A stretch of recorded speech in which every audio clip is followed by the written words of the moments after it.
a special meeting of the Board of Finance. Today is Monday, May 11th, 2020. And we'll jump right into this, this agenda.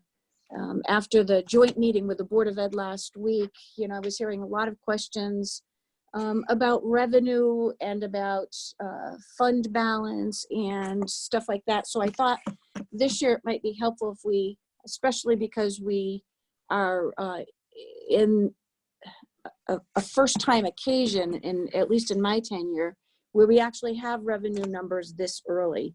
Usually we're waiting until the end of the year for those numbers. I shouldn't say the end of the year, to the end of the budget season. So, so I thought it would be helpful for all of you as you start to get your minds wrapped around, where those expenditure plans are and what the revenues are. So I'll jump into item number 1. It doesn't require a motion because there's no action being taken this evening. It's just a review and discussion. So let's jump into revenue projections for fiscal period from July 1, 2020 to June 30th, 2021.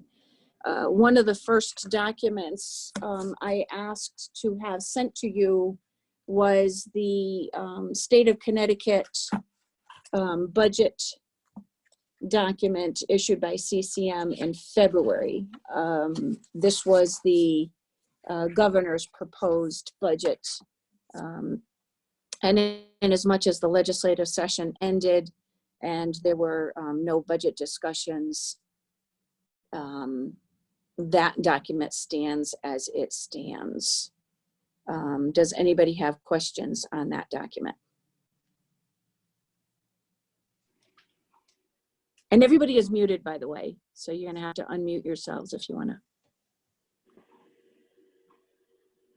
Mayor, yes, this is Lance, Lance Boynton. Let me just pull it back up here. I'm jockeying different screens, I think, as everybody is. The estimated fiscal year 20, when it talks about pilot colleges and hospitals, with what's been going on with the COVID-19, how close to accurate is that estimated fiscal year with hospitals? Or is that completely blown apart? So that pilot is the payment in lieu of taxes, and it's the methodology for calculating what they're paying to municipalities for those properties that are not on our tax rolls. Is something legislatively set. Since there was no change in the legislation, I'm assuming that reimbursement or that payment will be pretty much close to, if not right on point from what they provided. Okay, yeah, I'm just concerned that they're going to get opportunistic on ways to find dollars. And I'm hoping that this one stays consistent with what they've got. Yeah, I think I don't mind sharing with all of you. That's the concern we have here as well. When we get communication from OPM asking us what our fund balance is, it does make me nervous, knowing that there's a budget deficit on the state side. So I don't know, I can't predict what they're going to do. We've been here before, though. We couldn't predict what they were going to do. 3 years ago, when we had the state fiscal crisis, that was the year we ended up cutting $4 million out of our budget, just to make sure that we're going through the year, planning for the worst and hoping for something better. So I think that's the approach we're going to have to do again this year, at least as far as those state revenues are concerned. Right. It's Laurene, along the same lines, the Pequot Mohegan grant. I could see that, the money just not being there. No, I know it, considering the casinos have been closed down since the beginning of March. It's something. No, I just pulled that up because it's the one I didn't print out. So that Pequot that grant is the 196,642. I know when we were going through our bond rating, these are the questions that the rating company was asking us as well. How confident? I think I actually made him chuckle quite audibly when I said, oh, we feel we've been assured these budget numbers are solid. And his response was, oh, really? But with a lot of scoffing, a lot of noise right behind that, oh, really? So, yeah, that's 196,642. It's certainly not going to break the bank if we had to make a budget adjustment in the middle of the year for that. But you put 3 or 4 of those together, now you got $1 million. And one further question, at the time of this document's creation, that bond commission had not met. And it's referring to 20 and 21. So there were items in that bond commission meeting that affected fiscal year 21? No, because they do that annually. So the bond commission that met recently and approved was for the Town Aid Road. That Town Aid Road was like 450,000. Yes. Yeah. Alice is in the room with me, by the way. So if you hear another voice coming from the other end of this this connection, it's Alice. So no, they don't bond next year's appropriation until next year. Then why does it say the bond package impacting FY 20 and 21? Well, 20 was the current year that they just met and approved. So you're right. Next year would be when they would do the appropriation for the 21, which is the budget we're discussing right now for adoption. So you're right. I mean, that could be at risk. But the Town Aid Road is directly tied to road work. Plus it's in another fund, it's not the general fund. And we budget for that one separately. And for that, if those grant funds don't come through, that's road work we don't do. So they aren't necessarily the general fund funds. And the same thing with the grants for municipal aid. Those are funds that we do budget for that in the general fund. But if we don't get those funds, those are just projects we won't move forward. Again, reminding you 3 years ago when we cut $4 million out of our budget, and it was all out of the city side. Those were all the capital expenses that we decimated and stripped. Those are the funds that we've been trying to restore. It does hurt when you don't get $600,000 from the state. It hurts more when you don't budget for a couple $1 million worth of road work and catch basins and all those other things that our taxpayers are waiting to see done.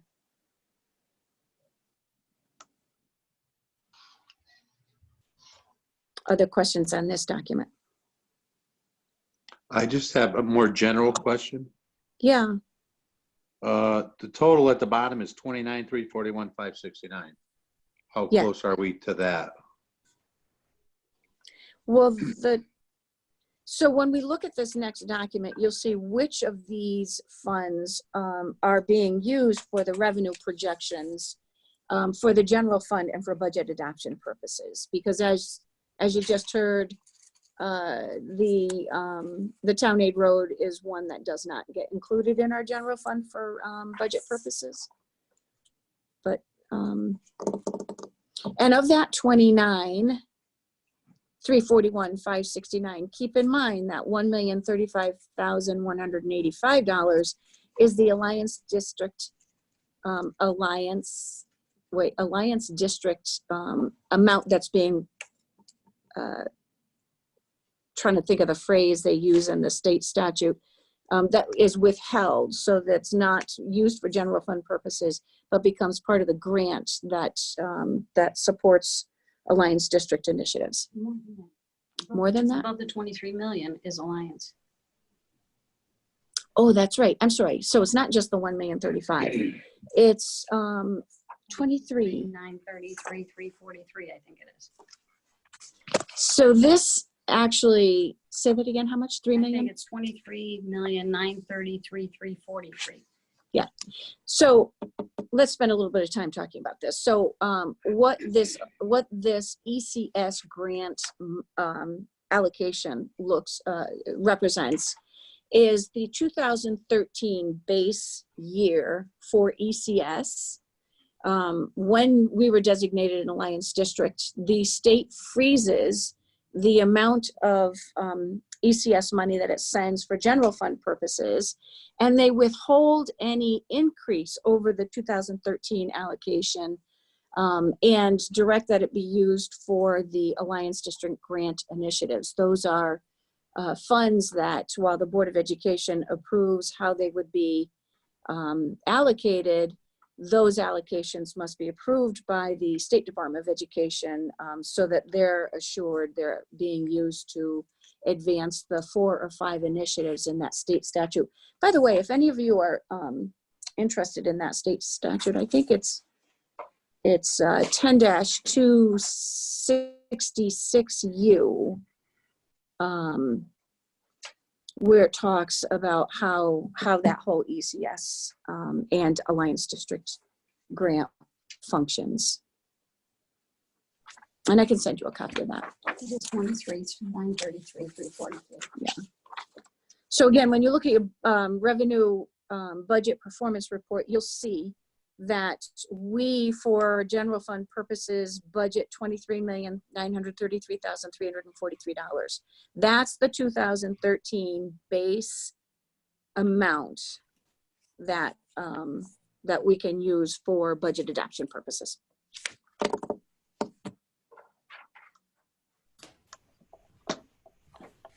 So Mayor, this is Lance. So this was the point I think that was in confusion a little bit during that dual meeting, right? So we're locked basically at the 2013 level. If we do come out of Alliance, the Alliance funding, yes, goes away, but now we get, in essence, more ECS funding. Well, I think the increases in the ECS funding over the 2013 base is restored to the district. I know that that's a concern. You know, everybody was asking what happens when we are no longer an Alliance District and there's $3 million that we've been spending over the years and we lose it.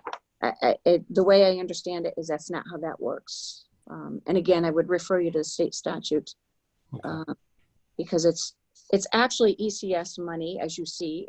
It's written in our revenue projections. It's just that the State Department of Education withholds the increase over the 2013 year so that they're sure those funds are being spent in a way that's consistent with the initiatives. You know, those are, right, professional development, it's after school programs, any of those initiatives that will improve district performances.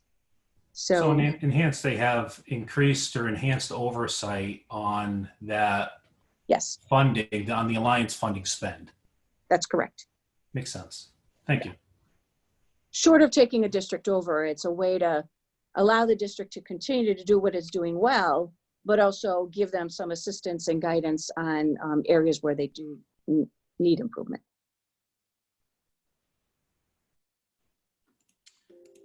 Other questions on this document? Yes, Mayor, Christopher Anderson. One quick point of order. Are we using the raise hand feature at this meeting? You know, or should we? Yeah, it's smaller. It's a smaller meeting. It is a smaller meeting. It's easier to manage. I couldn't manage 16 hands. Fair enough. I couldn't even see 16 people on the screen. No problem. On the state documents, there was a substantial jump in the transition grant for the car taxes. Could you speak to that? Is that a change in policy, change in rate, or just number of vehicles? So, and you're still in that CCM government proposed fiscal year 21 document? Where you're looking at the— Yes, third line above the total on the bottom. Yes. So it's an $89,000 jump. That's one of those grants that I wouldn't bank on that one. I think there's too much volatility in there, keeping us whole. That is the grant that was established because Torrington had a mill rate that exceeded the cap that the state legislature adopted. And they promised that they would keep us whole, there would be no loss of revenue. So that's what that is. I do feel like that is one that's extremely vulnerable. And has there been any movement or change in the, I don't know, in what the cap on the vehicle mill rate is? How does this year compare to last year? We're at 45. It's a fixed rate at 45 mil.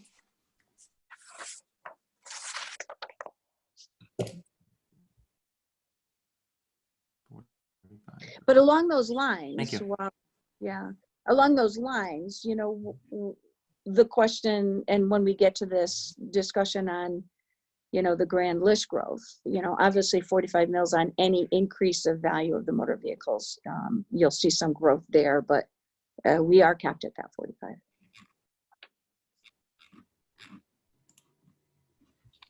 Other questions on the state budget documents? All right, then the revenue projection. There's too many pieces of paper in front of me. That's an Excel spreadsheet document that Alice prepared for us. This is a document you're familiar with, I'm sure. She prepares this for us every year.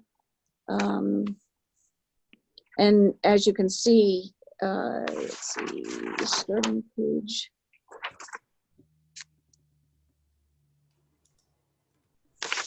Start with the motor vehicles. Which is the first Yeah. page. Yeah. So, you know, this begins with those motor vehicle supplemental revenues, the building fees. As you can see, there's a projection for I shouldn't say modest, a $266,812 reduction on motor vehicle supplemental revenue.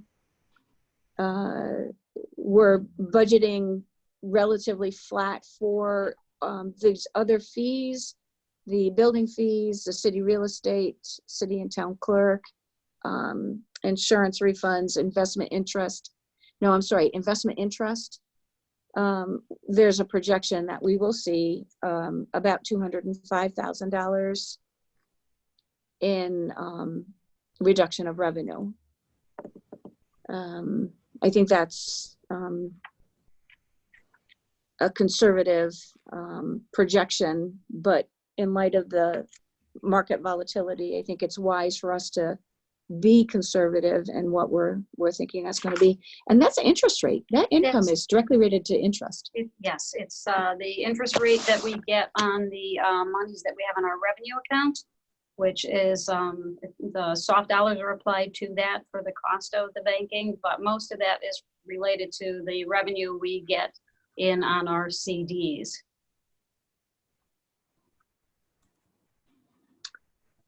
Any questions on that line? The next line where you'll see there's a projection for a reduction is our state reimbursement for the enterprise corridor zone. Those are tax breaks.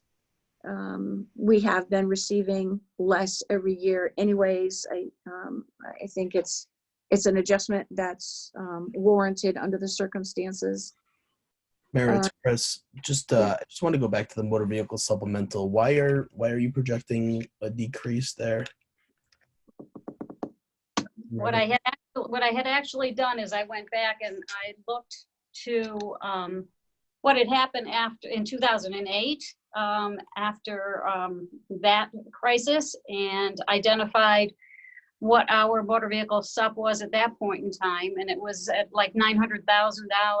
And I applied our current mill rate to the number of vehicles that were purchased at that time, 45 mils, and came up with an estimate on that. And I did a 50% reduction is what I did over what it would have been if I had acted solely on what had happened in that 2008 crisis, thinking that perhaps with the stimulus and with this being the type of a crisis as it is, it might not be as impactful as 2008 was. So that's where I came up with the estimate on that.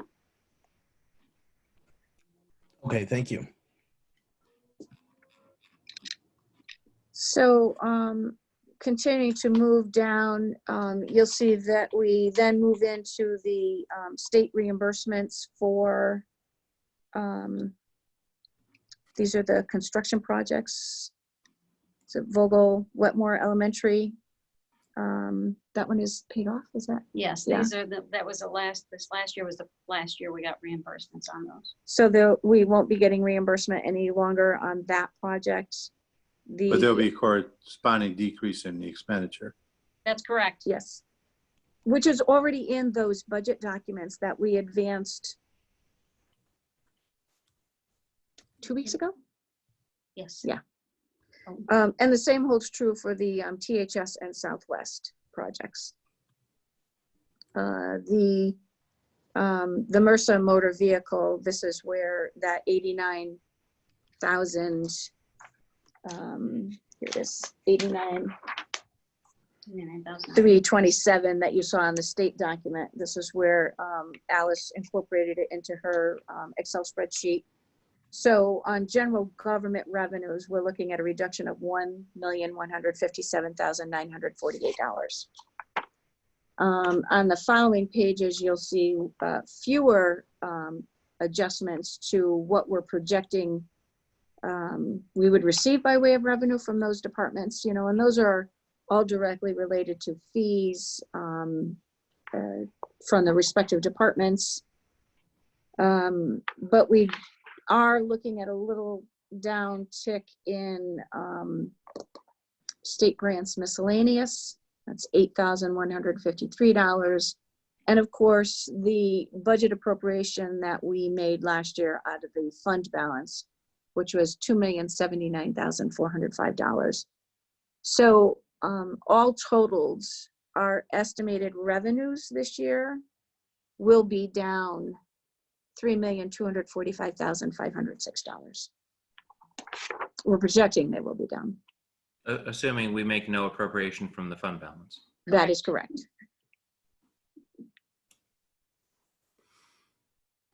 Questions on this document? Laurene, but we haven't had to use that fund balance?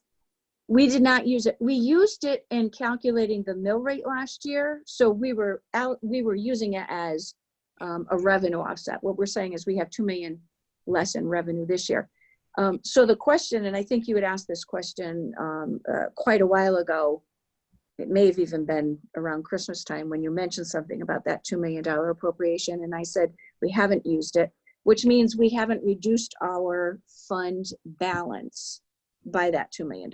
So it's still sitting there. And I think it's still a good opportunity for us to look at how we can utilize those resources, again, planfully with one-time expenses, so that if we find ourselves next year using any appropriation from fund balance, budgeting for it and using it, having reduced that fund balance, we're not creating a huge hole because it's directly related to those one-time expenses.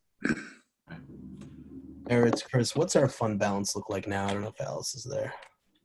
Alice is here. Okay, she, I do. So our fund balance as of June 30th, 2019 is $15,906,863. And that represents 12.28% of the general fund expenditures for 2019. So conservatively, sorry, Anderson, if we were still sticking to, what did we decide? Was it between 7 and 10? Correct. How much of that 12 million do we think may be made available to help offset some of these reduced revenues? So if the Board of Finance were to consider using, actually, I have it broken down. You know, if the Board of Finance wanted to reduce that fund balance to 12%, that would allow us to appropriate $357,313. If you went down another 0.5%, that would allow us to use $1,005,211 to offset the mill rate increase. At 11%, we're at 1.6 million. I'll make it easier. 1.6 million at 11%. At 10.5%, it's 2.3 million. If you wanted to bring it down to that 10%, that's close to 2.9 million. Actually, a little over 2.9. Yeah, this is Mark. At this point, we're not projecting to use any of the 2.079 million? No. Well, I shouldn't say we're not considering. That's not, we absolutely need to consider that, to be honest with you. No, I mean for this current fiscal year, the 20 fiscal year. Oh, correct. No, there's no need to use the 2 million at this point. Barring any. Yeah, barring any, disaster. yeah, any disaster between now and June 30th. In the next 6 weeks. Yes. And please, we joked Better about too that late. when we were, yeah, it's not a joke I want to say out loud. Everybody knock on some wood near him. Yes, please. Mhm. And that, not having touched that 2 million is why we do have 15,900,000 in our fund balance. If we had used that, we would be closer to that 10% that we wanted to be at. Mrs. Mayor, Yes. being new here, is there some magic formula on what the percentage is that needs to be kept there? Is there some recommendation from the auditors or anyone else, insurance or anyone else, of what should be there? Yes. So when we went through a bond refunding a few years ago, one of the questions we were asked by the bond rating companies and bond advisors was, you know, do you have a policy when it comes to fund balance? The bond rating companies are usually looking for a fund balance sufficient to cover 2 months worth of operating expenses, which I think is actually 16%. Yes. So they say, you know, if there's a cessation or a delay in any of your revenue streams, the bonding companies just want a comfort level that you're not in a cash flow problem. So when we went through that bond refunding, right after that, I did bring to the Board of Finance a proposal that we adopt a policy. At that time, the Board of Finance gave great consideration to the comfort level of where we wanted to be. And the budget policy, the policy that was adopted said, you know, that we would not want to go below 7%, but once we hit that 10%, those funds would become accessible for one-time expenses, extraordinary expenses. Yeah. And I'll get you a copy of that policy, Mr. Wright. Thank you.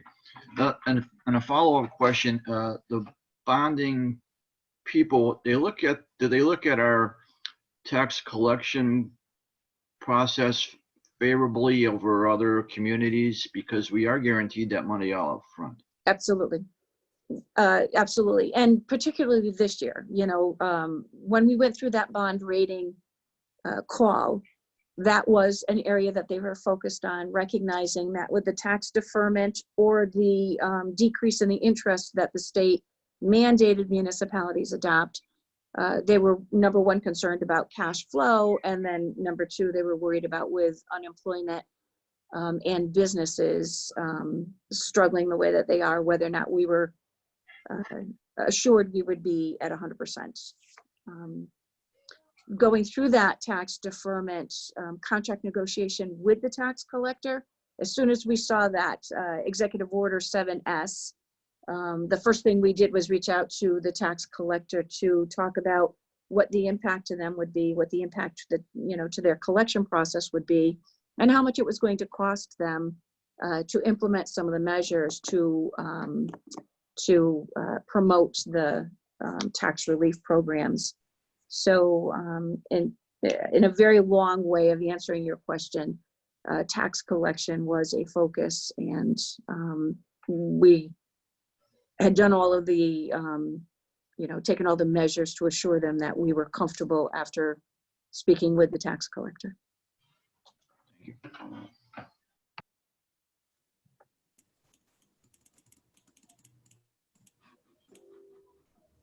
Is that rain? Is that Yeah, sleet? it's rain and wind. It's coming in heavy. I think we're getting that storm. Yeah. Only because I didn't bring a coat. I don't have an umbrella or a coat. And I hope the power doesn't go out here at City Hall. At least you've got the backup generator. We'll all be out. Yeah.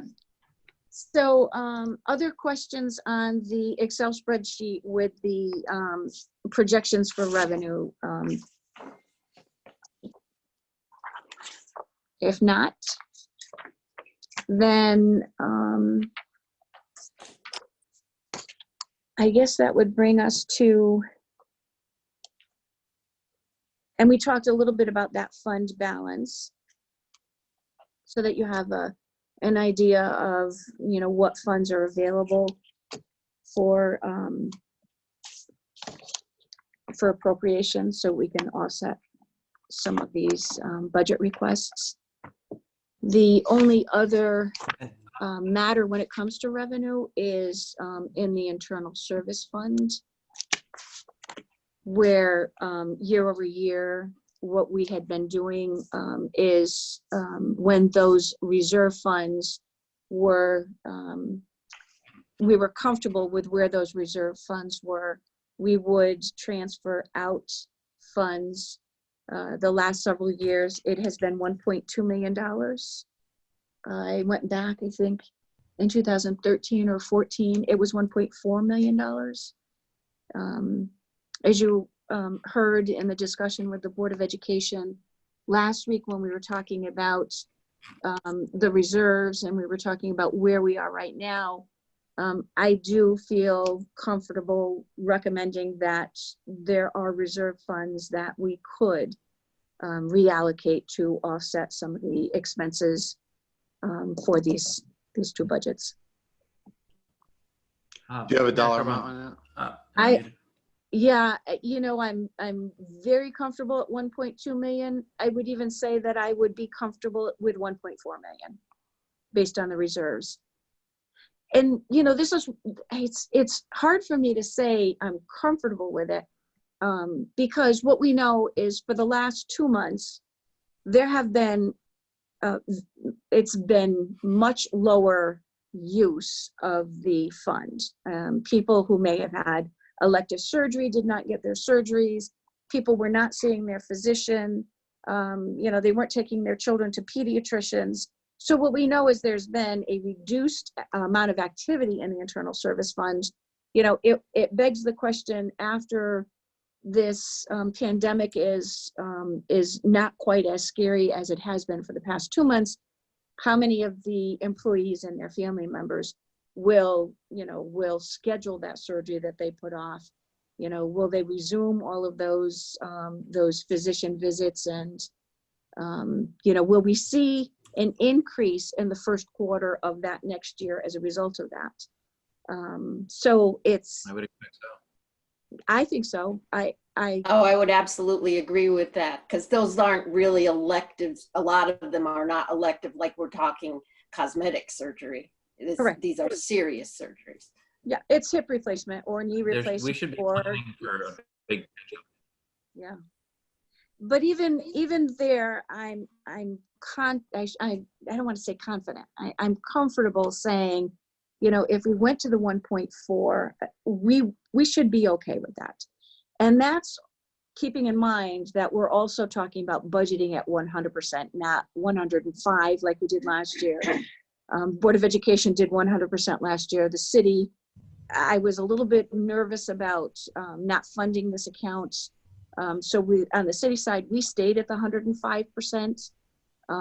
But I, after looking at this very carefully, meeting with the consultant, meeting with Ed Aram and Superintendent Lebonsky, I think we'll be okay with this. And more importantly, Alice said she will be okay. No. I'm not committing to If anything. Alice says she's okay, then I feel okay. Go ask Alice. Sign that one off. Let her arm go, Mayor. I know. So, yeah, I think that has to come into play. I very honestly think it's one of those, again, those are annual reviews. Those are things we make, decisions we make annually. So we have to be ready to think about that in this budget adoption period too. So the spreadsheet does not include any transfers from the internal service funds What spreadsheet are we at talking this Which point? spreadsheet? Oh, no.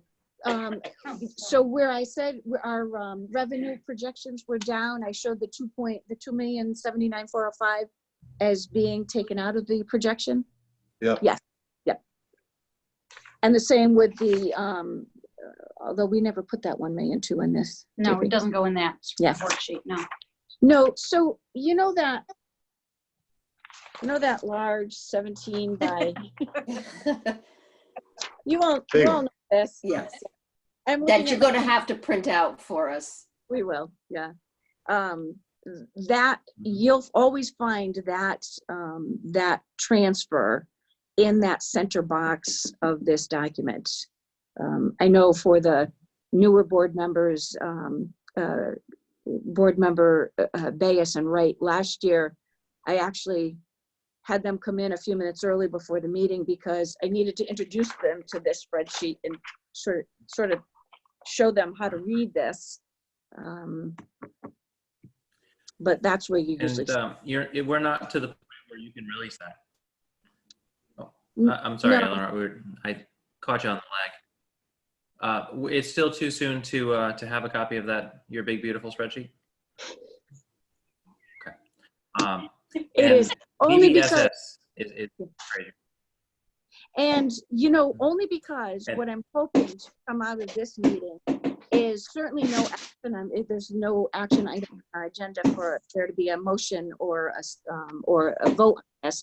But if I get some direction from the Board of Finance that your comfort level with us proceeding with utilizing a fund balance and an allocation or transfer out of the internal service fund, then I can now start to crunch those numbers a little more meaningfully. So when somebody asks me, what is the mill rate impact of the spending plans, I can give a better answer using these funds.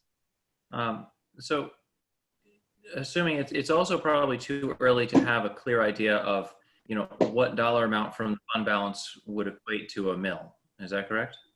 Or No, no, we do have that. you do have that? We do. So a mill is roughly $1.8 million. About 1.8. Yeah. 1,800,000 to be exact. $1,813,994. Alice knows that number by. So just to give you an idea, so if you were to look at what a mill rate, if you were to break this down, if you were to go up 1/4 of a mil, that's an additional 453,000. If you went up 1/2 a mil, it's 906,000. 3/4 of a mil is 1,360,000, and 1 mil is the 1,813,994. Yeah. And that Unofficially. Yeah. Oh, excuse me. I'm sorry. The lag, and I know my internet here in the office is a little slow. Speaking unofficially, I would be comfortable at least starting the projections for your spreadsheet with a reasonable allocation from the fund comparable to last year. Some of these early conversations, and again, it's very, very early, but the idea of approaching a 50 mil is horrifying. So if we have tools, I would be comfortable at least starting the conversation using anything we have available. Okay. That's helpful. I don't know if anybody else agrees, but.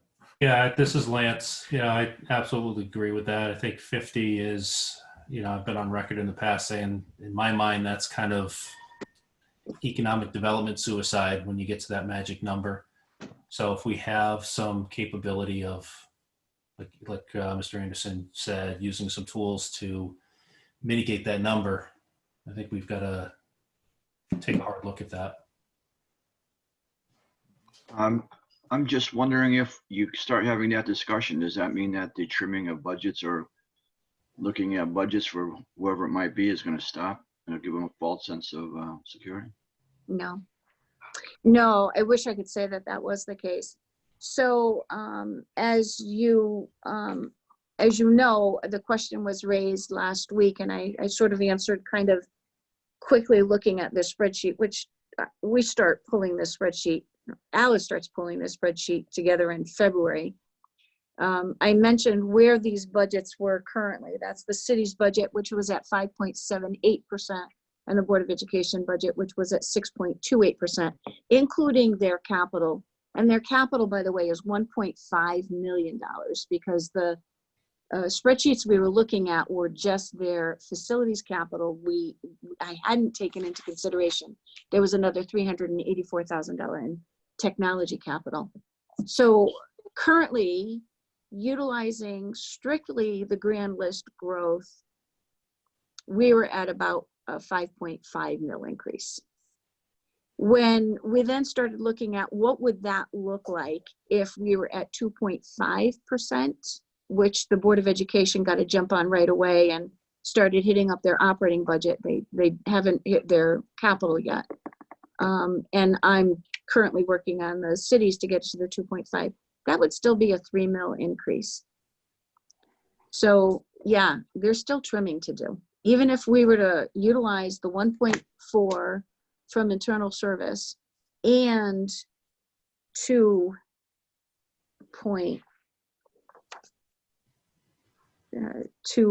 million, a little over 2.3 million. So yeah, 2.3 actually. We'd still have to trim away. We're not there yet. We're not.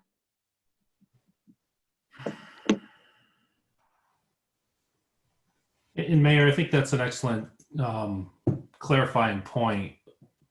There was a lot of conversation last meeting about the Board of Ed budget being just that 2.5. That's just the operating. You know, Yes. It's not including the capital, so it's very different when you start combining and looking at the entire BOE budget and, of course, the city side. It really is those 4 budgets that we have to make sure that we're engaging all 4 and not just part of one. You know, and it's always clumsy when you go through this whole year of, you know, meetings and budget subcommittee meetings, and then joint meetings with the various boards, the city council, the Board of Education. There have even been years we've done joint meetings with city council, Board of Safety, and the Board of Finance. That we're always looking at these spending plans out of context with the revenue, because the revenue numbers never come in until the legislative session ends. You know, this is the first year that we're looking at this a little more planfully, a week before you would be setting your mill rate, just to talk about some of those strategies and, you know, whether or not you're comfortable or asking us to start crunching those numbers, utilizing those funds.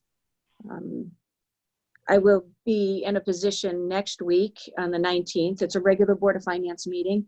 If after our joint meeting with the city council, there's a comfort level with moving forward with budget adoption and mill rate setting on the 19th, I'll make sure that I have these numbers and recommendations for you and give you a couple of options so that you'll be able to tell where you're, you know, how much are we hitting our fund balance up for, and, you know, and how much are we going to need to cut to get us to that mill rate you're comfortable with.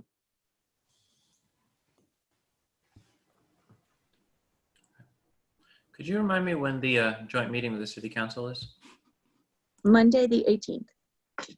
At 6 or 5? I'm aiming for 5, just so that it'll give us an hour and a half to have that meeting with the council, and the council has a regular meeting right after that.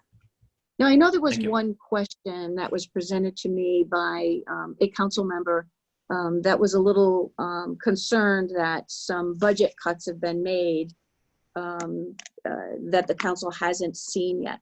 And I just wanted to assure the Board of Finance that that is not the case.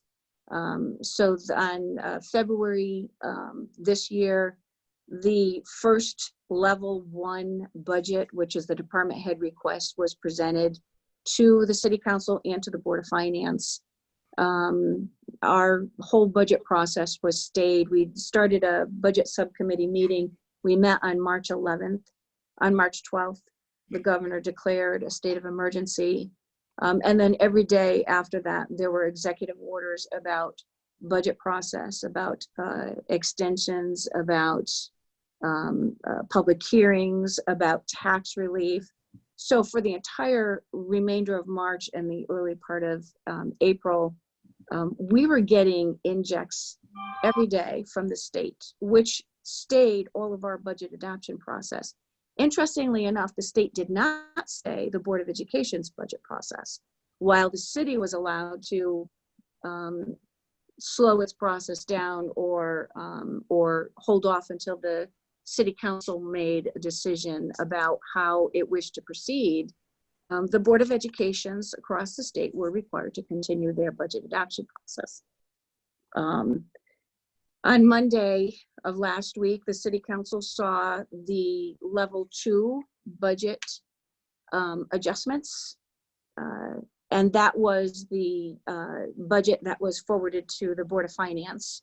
And no additional cuts have been made to that budget yet. So when we have this joint meeting with the council next week, it is unchanged from the level 2 that the City Council looked at on May 6th, I think it was, May 4th. Thank you. So still work to do, but we're not that far off from our usual budget adoption process. While we really didn't do anything from March 12th until April 20th, when the City Council agreed to adopt the tax deferment plan and agreed to proceed without a public hearing, we pretty much got back on track with a joint meeting with you and the Board of Ed the first week of May, and the City Council will be the third week of May. So we're not that far off from where we are customarily. In terms of the timeline, perhaps, but in terms of the discussion, that's an unfortunate loss due to necessity. Yeah, but that one joint meeting that we customarily have will happen on the 18th. And again, we have the mill rate setting on the 19th, but I've also reserved the 26th so that if the Board of Finance is not there yet, they need more consideration. When the City Council was looking at this budget and they were making a decision about proceeding without the public hearing portion of the budget process, there was consensus that every year when the Board of Finance reviews these budgets, decisions are made about what the taxpayers can afford, and those decisions usually result in additional cuts. So my proposal to the council was we could go through the exercise of finding another, 3% reduction, or we could wait for the Board of Finance to tell us, what is a comfortable, or what is the amount that the Board of Finance wishes to adopt, let them set the mill rate, and allow us to work over the ensuing weeks to find those cuts and bring those back to both the council and the Board of Finance. And we've done that. We've actually used that process for several years. Mayor Chris Bayes here. I think that I don't see the need for us to go past June 15th. I think that if we're not ready by next Tuesday, just my opinion, I think that if I'm not ready by next Tuesday and other board members feel the same way, I think that probably that last week in May is still a decent looking timeline, at least for me. Obviously, I know over one night is not a lot of time to process, the feedback we get from the council and other avenues there. So like I said, I personally don't see the need to go past June 15th, but we'll still take it by ear till then. So to your point, and I appreciate that, to your point, the city council did not approve a 30-day extension.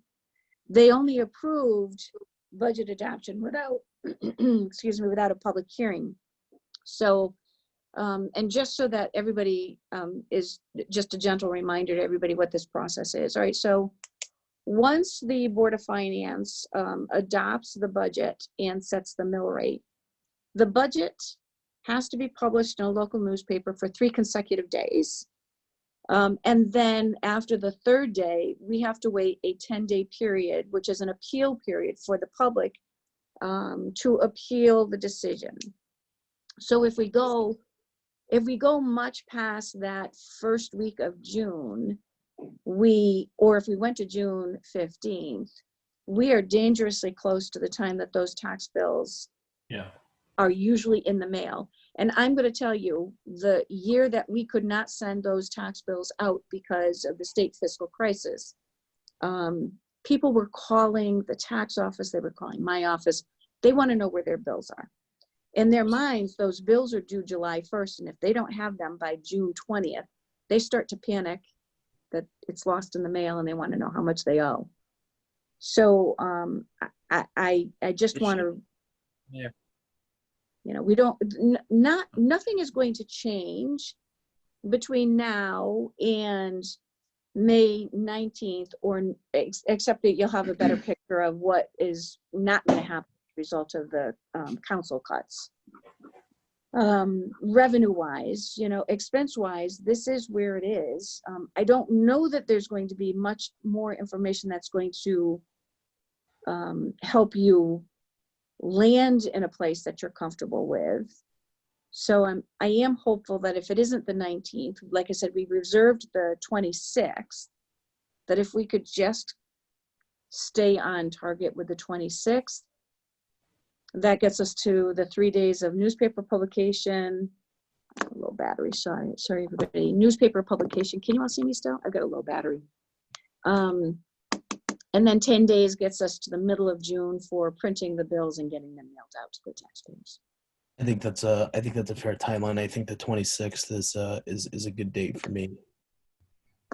Okay. Mayor, I have just one question. Yeah. You mentioned the city council said we can pass the budget without a public hearing. Yes. I was hoping we would get Monday public input like we did last week from the Board of Ed budget from the public. Absolutely. We will do the exact same thing. What we'll do is we'll publicize this joint meeting.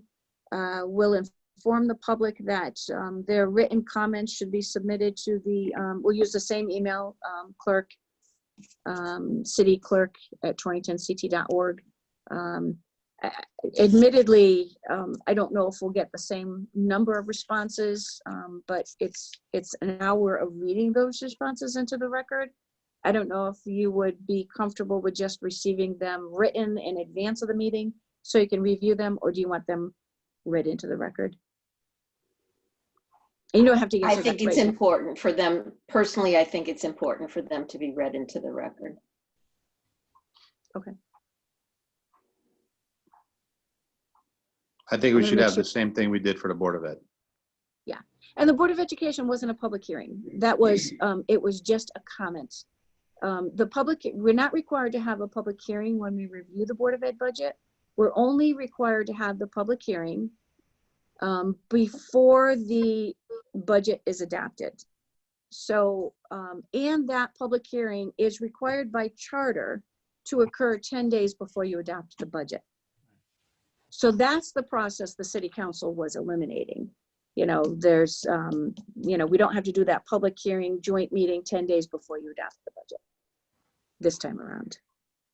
But sticking as close as possible to the spirit of what we're trying to do in gathering public opinion on this, and the very fact that we had 40 comments or whatever it was, I think is just as important to do it on the city side.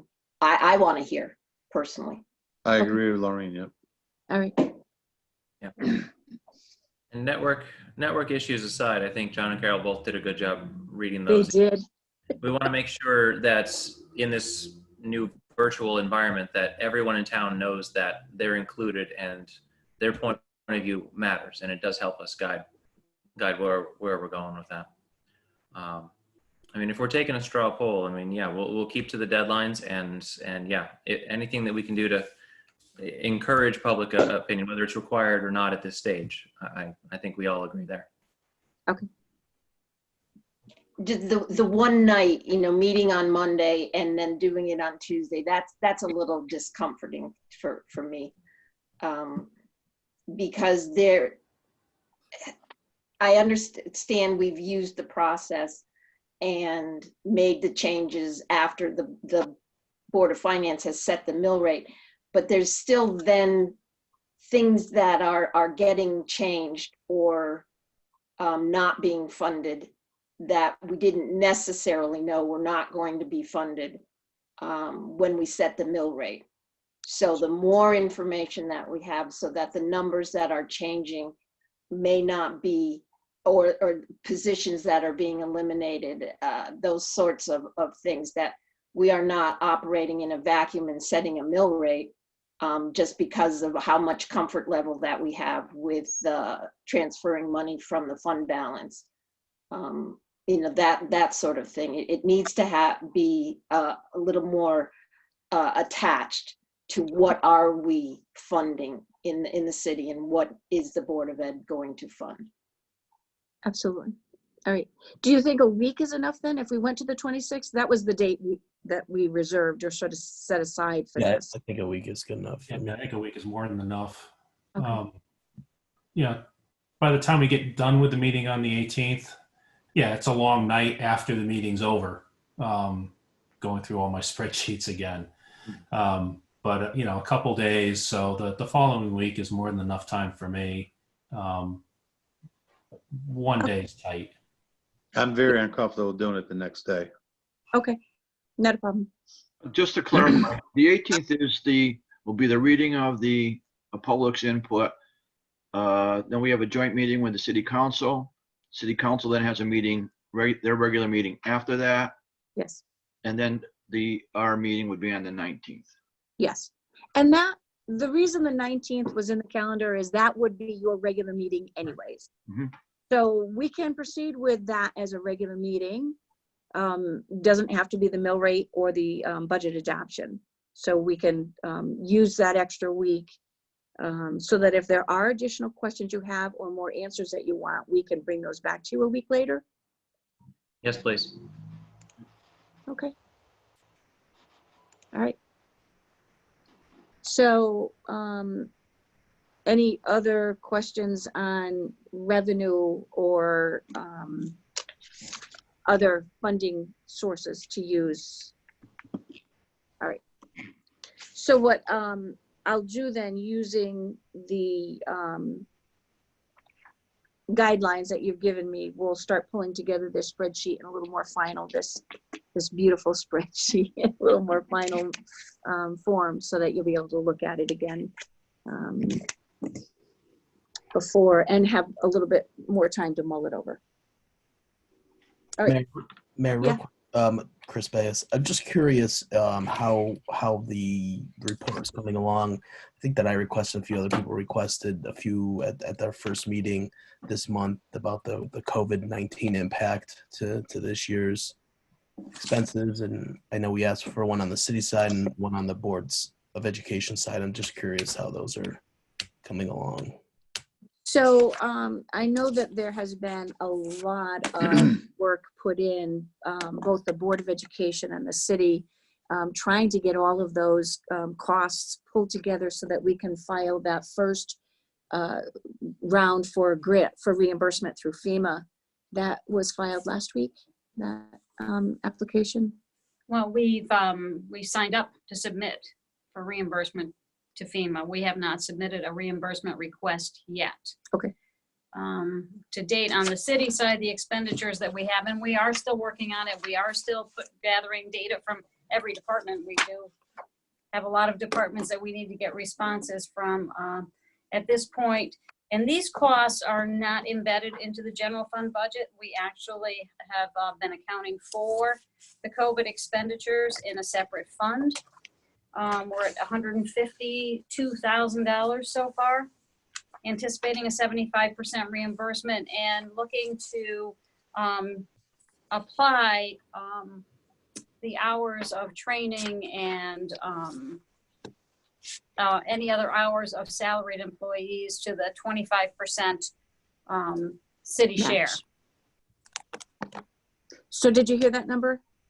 $152,000 on the Yeah. city fund. Yep. And I think that the Board of Education was sharing what their expenses were last week. Yeah, I guess it just, my question at the end of the day in looking at those is what's the year-end impact? Whether we run a surplus or whether we balance out or whether we run a deficit. I guess that's the reason why, I asked for that and look forward to seeing it. And should there be a surplus, is there anything that we could use that surplus for to purchase this year, to not have to do it in the 21 budget? So as you know, on the city side, no, that's not an option. On the Board of Education, they can, budget transfers they can do and they can spend those funds down on the Board of Ed side.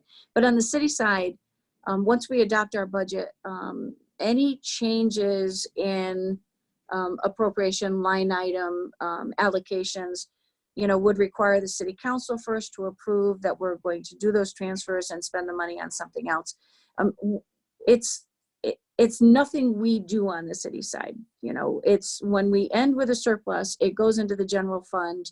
And actually I was working on a little exercise a little bit earlier today to look at how our fund balance has grown over the last 6 years. And I'll gladly share that with you next week at the regular Board of Finance meeting.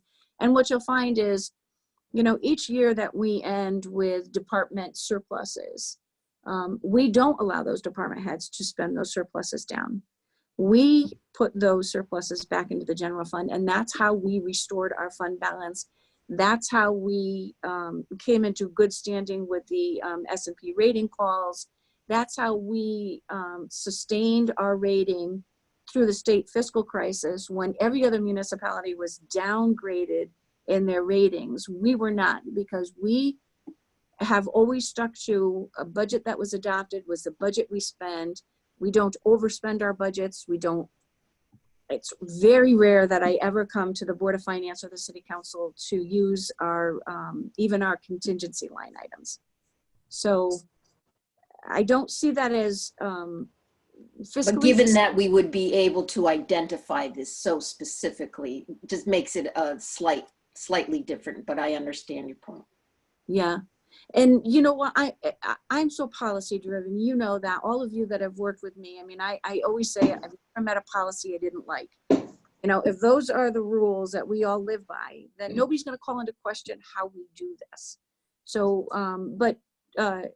if that conversation feeds into how much more can we expect to end up in that fund balance, and that plays into how much you're comfortable using funds out of the fund balance, then we'll pull together some numbers for you and what those projections will be. Yeah, I think that was probably, yet again, goes back to one of my points why I asked. Yeah. All right. I'm sorry, I know this. That's okay, I'm being blinded. I'm looking for the rainbow out there. Is there a rainbow out there? I'll just put my face mask over my eyes. Okay. So the other agenda item that we had for tonight was the budget performance reports. And those were sent out to you late last week. Those are reports right up to May 7th. Is that what we did? Yeah. So I think the last budget performance report that you received was probably through the end of February. March was crazy for us. It was all hands on deck, all COVID all the time. So here we are now looking at everything since February to May 7th. Actually, the revenue budget performance report actually is to 417. That's as far as it's posted. Okay, good. All right. So were there questions on the budget performance reports? Marriage Chris Bays again. I guess my only question with these are, in the future, I know we get these every month.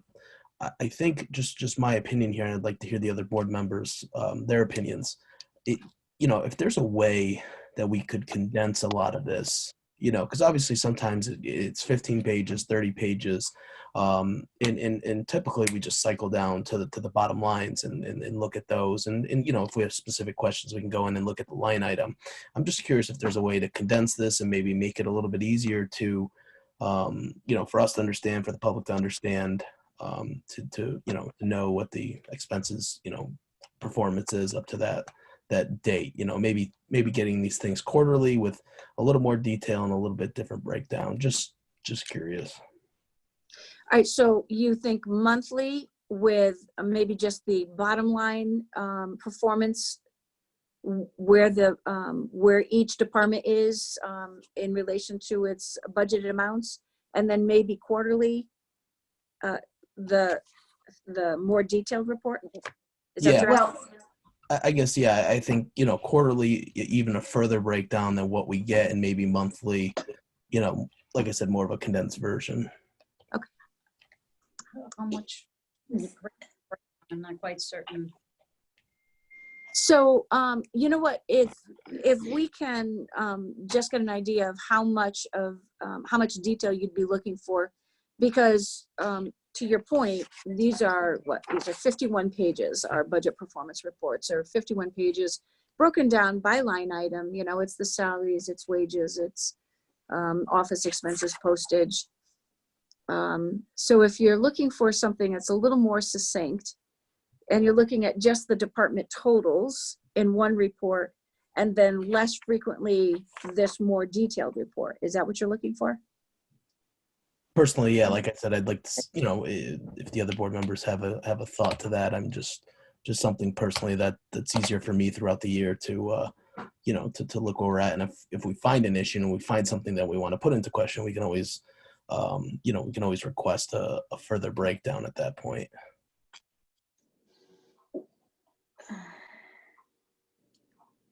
no, well, I wouldn't necessarily not appreciate a by department overview, but this is available anyway. This is not extra work that Alice, no. So, and since we're receiving it electronically now anyways, but to be able to look at just by department quickly would be helpful, but I would still want the detail from behind. By line item. Yeah. Summarized and detail monthly. Yeah. The and I know that there's always concern. I've been hearing a lot of concern about these budget performance reports. And I think it's worth noting that it isn't just the Board of Finance that's looking at these. The City Council receives these, and Board of Safety receives them. And I'm sure that you've all heard the Board of Safety almost every month is asking about the overtime line items. So they're hyper-focused on those line items where there is more volatility. It's subject to, how many fires are our firefighters responding to, how many Snow events. how much criminal activity is happening. So yeah, there are 3 boards that are looking at these performance reports every month. So just wanted to remind everybody that, and for any of the people that are listening on the line, this is not something that's, it's overlooked and it's not being paid attention to. Yeah. Oh, and Alice just wants to talk a little bit about the delay. I just wanted to identify too that sometimes there's a delay in the data that we do advance to you, the reports we advance to you. And the only reason for that delay is that we have information that comes from other departments that we have to incorporate into those reports. And we want to make certain that month over month, you're getting the same data included in each one of those reports so that you can do a clearer analysis of any change month over month. It's not a delay because we're not creating the reports. It's just sometimes we don't have all the information as quickly as we'd like to have it from other departments to include it in that reporting that we provide to you. And if I can add, those departments that we're talking about, or those, I want to call it an enterprise department, it's those departments where the work that they do then feeds into line items. Equipment maintenance immediately springs to mind. That's something when you look through your budget proposal, equipment maintenance is its own department. It's budgeted as a department. And it isn't until after the budget is adopted that then we go back and we plug in the proportional share of that equipment maintenance into the respective departments. And this is done for a couple of reasons. It's easier to track it when it's in its own department through the budget process. But also when we ask a department head to cut their budget, they don't try to cut equipment maintenance. So I know that was another question that I've heard a couple of times is, why did such and such a department get a 6% increase and we only got a 1% increase? You really have to look at the adopted budget to adopted budget. I think in some of those analyses, there was somebody was comparing the amended budget, which then reflected the equipment maintenance line item being allocated to that department against an adopted budget from the prior year. I know I had one department head come flying in here asking me where his money was because he didn't get a 6% increase in his department. So those are the things that I think are also important for you as board members to remember, so that if those questions come to you, that there's the answers are pretty much right there at your fingertips. Yeah, Mayor, this is Lance. Yeah, Alice, I appreciate you doing that, even with the delay. That might be a little bit frustrating. Without the consistency, the apples to apples from month to month, you would probably be getting a lot of questions. So, keep doing what you're doing, because I think that that definitely helps me be able to evaluate, month over month, quarter over quarter, when I'm looking at these budgets, and the volatility that would come into play just due to the monthly transactions would almost be impossible to follow. So I appreciate it. So thank you. Thank you. All right. Any other questions on budget performance reports? All right. So I think I have some good guidance from you. We'll meet again with the City Council on the 18th. That's next Monday. Regular Board of Finance meeting on Tuesday the 19th, but that will not be mill rate setting or budget adoption. And I'll bring back additional information and maybe a rough draft of that spreadsheet, if that's what everyone's expecting. Yes, please. All right. Then, there being no further business before the board, it's a special meeting. I didn't put any comments for the good of the order. So I'll just entertain a motion to adjourn. Anderson moved. Thank you. Second. All right, I have a motion and a second. All in favor? Aye. Any opposed? We're adjourned. Thank you all very much. I appreciate your time and guidance on these. Thank you. Thank you, Mayor. Good night, everyone.